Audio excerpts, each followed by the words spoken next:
Muito bem, a Ucrânia decidiu aceitar um acordo de cessar-fogo. Ontem nós tivemos uma reunião lá na Arábia Saudita entre representantes do governo americano, representantes do governo ucraniano e ficou acordado que a Ucrânia aceita a proposta que os Estados Unidos trouxeram de 30 dias ali de cessar-fogo. Agora nós estamos aí esperando a posição da Rússia, tá? Pelo menos até o momento que eu estou gravando esse vídeo, não tivemos ainda nenhuma resposta do Kremlin, do governo russo, para ver se realmente eles vão aceitar os termos ali que foram definidos pelos Estados Unidos, pela Ucrânia, sobre a questão do cessar-fogo, tá? A expectativa, sendo bem honesto contigo, a expectativa é que a Rússia não aceite esses termos de cessar-fogo. Por quê? Primeiro porque a Rússia, se a gente for analisar o cenário ali do campo de batalha hoje, a Rússia ela está avançando nesse momento. A gente poderia dizer que a Rússia nesse momento está ganhando a guerra nesse momento. Ela está quase ali cercando a cidade de Pokrovsk, que é uma cidade muito importante para a Ucrânia ali, uma cidade onde, digamos assim, toda a logística ali de suprimentos ucranianos ali, ela acaba abastecendo também outras pontes ali dentro do Donbás, então é uma cidade que a Rússia aos poucos está se aproximando, aos poucos está cercando, e também a gente tem recebido as notícias de que no campo de batalha em Kursk, que é a cidade russa ali que os ucranianos eles invadiram, que a cidade de Kursk também está sofrendo pesados ataques ali da Rússia, inclusive até com soldados norte-coreanos também ali ajudando nesse ataque para expulsar os ucranianos ali das fronteiras russas da cidade de Kursk. Então hoje o cenário da guerra é o seguinte, a Ucrânia está, digamos assim, sendo atacada em duas frentes ali, a frente de Kursk e a frente de Pokrovsk, e ao mesmo tempo tá aí em todo esse imbróglio aí com o governo americano.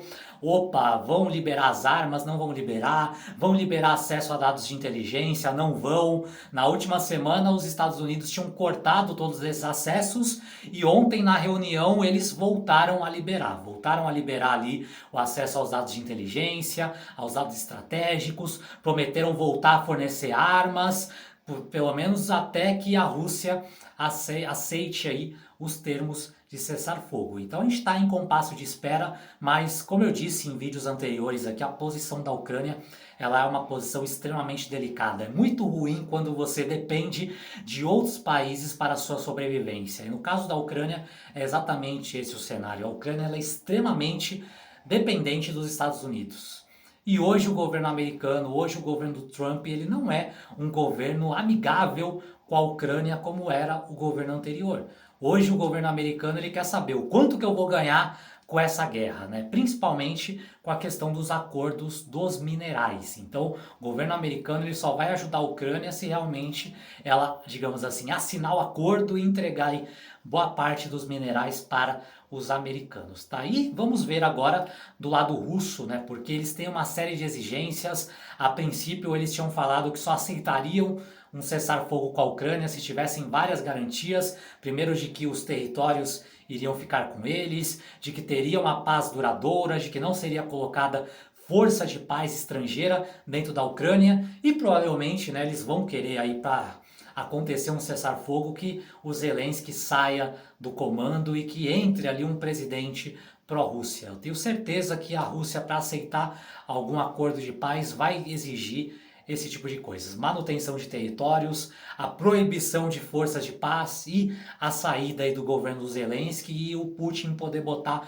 um fantoche ali dentro da Ucrânia para ele poder realmente, digamos assim, ter uma influência direta sobre a presidência da Ucrânia, tá? Então a gente precisa aguardar quais são os próximos cenários que vão acontecer. Provavelmente ao longo dessa semana já devemos ter uma resposta da Rússia, já vamos ver aí se realmente eles vão aceitar ou não, porém, ao mesmo tempo, o governo russo, ele entende o seguinte, não podemos também enrolar demais com essa questão do cessar-fogo, porque hoje, digamos assim, o governo americano, o governo Trump ainda está apoiando a Rússia, está querendo facilitar ali as coisas, né, tentando entregar o máximo de coisas para a Rússia para resolver rapidamente o conflito.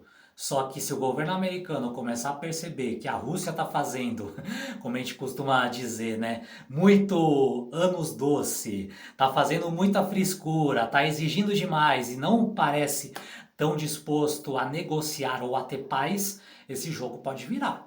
Depois das conversas que tiveram ontem entre a Ucrânia e os Estados Unidos, ficou meio claro que, opa, se a Rússia não acelerar lá o Trump, ele pode mudar de ideia, pode começar a apoiar novamente a Ucrânia, pode trazer o Zelensky pro lado dele, deixar o Putin de lado e aí talvez a guerra continue. Talvez agora com os Estados Unidos voltando a virar de lado, deixando o apoio para os russos, que é o que vem acontecendo aí nos últimos 2 meses, e voltar talvez a dar um apoio ali mais firme, mais estratégico para a Ucrânia. Então essas próximas semanas aqui, elas são as semanas decisivas para a gente ver se realmente vai ter um cessar-fogo, se realmente vamos avançar para um acordo de paz ou se as coisas vai degringolar de vez, os russos vão se manter inflexíveis, não vão aceitar cessar fogo e aí a guerra pode continuar e a partir daí os cenários eles vão ficar